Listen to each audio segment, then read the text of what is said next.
Well, hello, and thank you so much for tuning in. I hope that you had a beautiful weekend. Well, today is Monday, which means, again, the stock market closed. And what did it close at? The Dow actually closed up 357 points. NASDAQ closed down just 42 points. However, the big news is that we're getting close to actually another historical high for the Standard & Poor's 500 index. A lot of things happening, and investors are probably wondering what to make of everything. Now, there was a lot of news actually this weekend for those of you who are paying attention and wondering what's going on with Congress and what's going on with our next round of stimulus funding. Are we going to get some more clarity? Unfortunately, if you remember, on Friday, Congress actually went on a weekend recess because there was no resolution.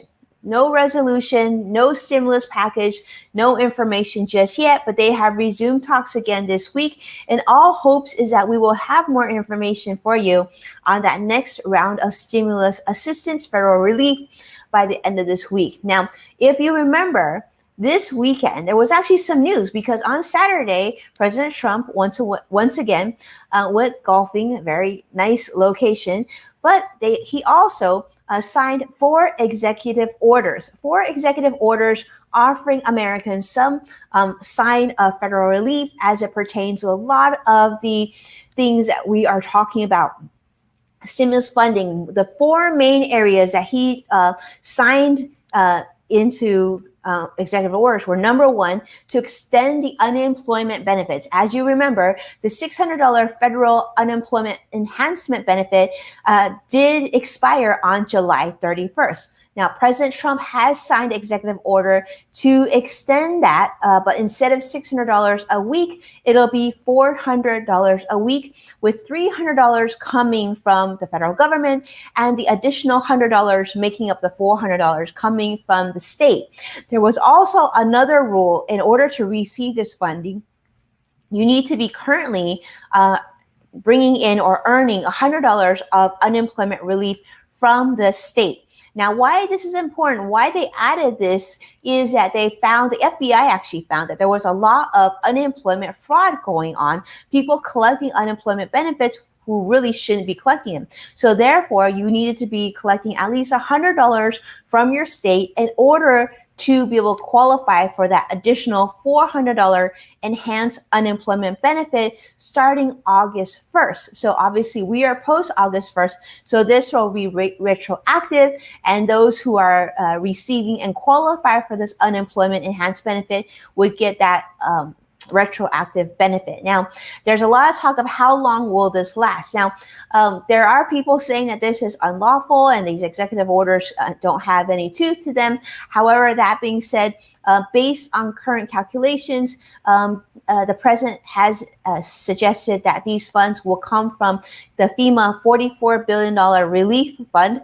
So with that in mind, the estimates are that this extra $400 relief will expire in about 5 weeks or so. So hopefully by then Congress will come up with a new plan so Americans can get a better indication of what that unemployment enhanced benefit will look like longer term, at least beyond the 5 weeks. Now, there's a lot of controversy pertaining to this $400 because, as you know, a lot of states don't have the means to be able to come up with another $100 per week for their constituents who are currently unemployed. Now, the government has said, well, you need to go and find funds from the CARES relief that we provided you, but there's certainly a lot of states that don't have that. So really, in many ways, this is sort of a hot mess.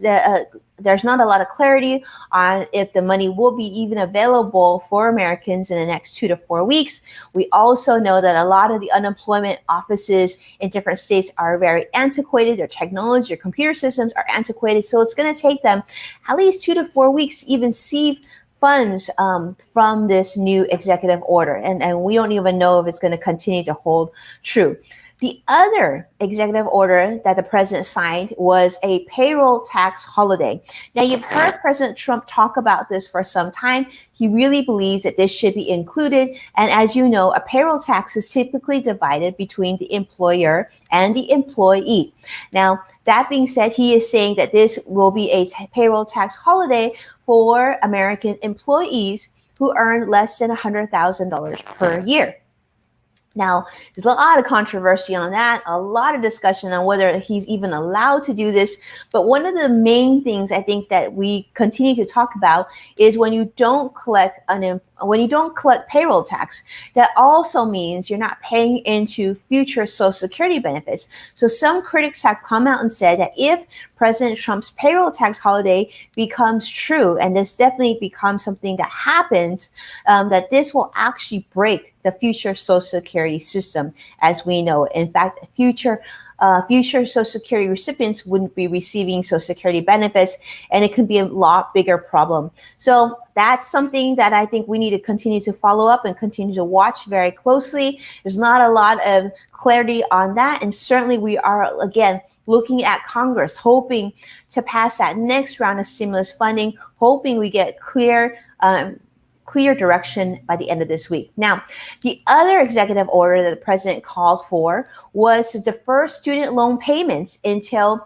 January of 2021. Now, this is going to be for those Americans, those students who have student loans from a federal program. So they would be able to continue to defer paying their student loan payments until January of 2021. So that's already being called by some as being unconstitutional. A lot of controversy regarding that as well.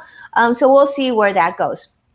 The other thing that we are seeing talked about is the big one, which is the federal relief on evictions. We know that over 44 million Americans, or actually over 40 million Americans, are at risk right now to being evicted and losing housing. So certainly that was a top concern. Right now, President Trump has signed an executive order extending eviction relief. However, people are calling again toothless, unconstitutional, a lot of that going on and saying that it's great in concept, but there needs to be so much more fleshed out to making sure that that is certainly true so that Americans can continue to stay in their shelter and not be risk of evictions during this very stressful pandemic time. So again, that I think is sort of the big one. That's a topic that we continue to hear of what's going to happen to Americans in terms of rental relief. Are they going to be able to stay in their homes? And most important, what does it mean of having eviction protection? So we are really paying attention to that one as well. A lot of things happening, as you can see, a lot of uncertainty. And a lot of people are saying that the president's executive orders was more of a PR stunt, because he even mentioned that for the payroll tax holiday, that if he's reelected, that he will continue that payroll tax holiday, really trying to appeal to Americans in terms of that this payroll tax relief is really going to be beneficial to you. You'll have more money, but you got to make sure that you reelect me. So he actually made that statement. So we will see how Americans feel about that. But certainly we do know everybody's in agreement that Americans do need more federal relief. They need another stimulus package, and they need to know sooner rather than later, and something needs to be signed into law. Now, you might notice that we never talked about a stimulus check. And the reason that is because that $1,200 stimulus check that people received from the CARES Act originally was signed into law. It was signed by Congress because only Congress has the ability to control the purse. So the president technically didn't have that ability, and therefore he couldn't sign that into an executive order, because he couldn't offer Americans that $1,200 check because it didn't fall under his order, or it didn't fall under his powers, if you will. So that's where that is. Definitely so much more to flesh out. Definitely things that we are following very, very carefully. And I will continue to update you as I get more information. But I wanted to definitely share that with you first and foremost. Those are the big 4 executive orders that were signed by President Trump on Saturday. We'll see how this unfolds in the coming days. But I do know, and this is something you should be aware of too, if Congress comes to an agreement this week or anytime soon, that will basically negate the executive orders. The new decisions as it pertains to Congress will make it so that what Congress decides will override what President Trump signed into executive orders. So with that, thank you so much for tuning in. I hope that was helpful, and we'll continue to update you on COVID, stimulus, all things financial, of course, anything to do with the financial markets each and every day that the stock market is open.